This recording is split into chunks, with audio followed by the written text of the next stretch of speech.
যখনই কালকের ঘটনাটা মনে পড়ে অটোমেটিকলি চোখের পানি এমনিই চলে আসে। কালকের ঘটনাটা আমাদের চোখে এমনভাবে আঙুল দিয়ে দেখিয়ে দিল যে জীবনটা কতটা অনিশ্চিত।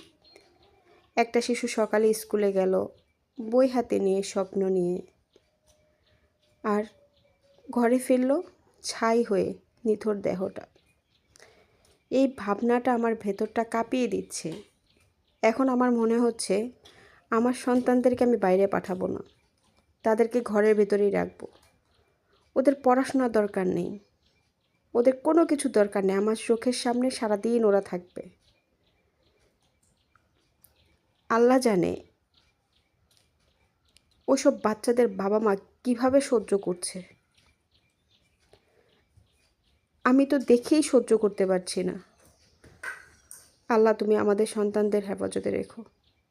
এমন মৃত্যু আর কোনো ঘরে দিও না। কোনো বাবা মাকে যে তার সন্তানের দেহটা নিয়ে না যেতে হয়। এই ভয়, এই চিন্তা, এই ব্যথা সত্যি কাউকে বোঝানো যাবে না। যাদের ঘরের আলো নিভে যায় কেবল তারাই জানে এই প্রকৃতির যন্ত্রণা। আল্লাহ, সবাইকে মাফ করো তুমি।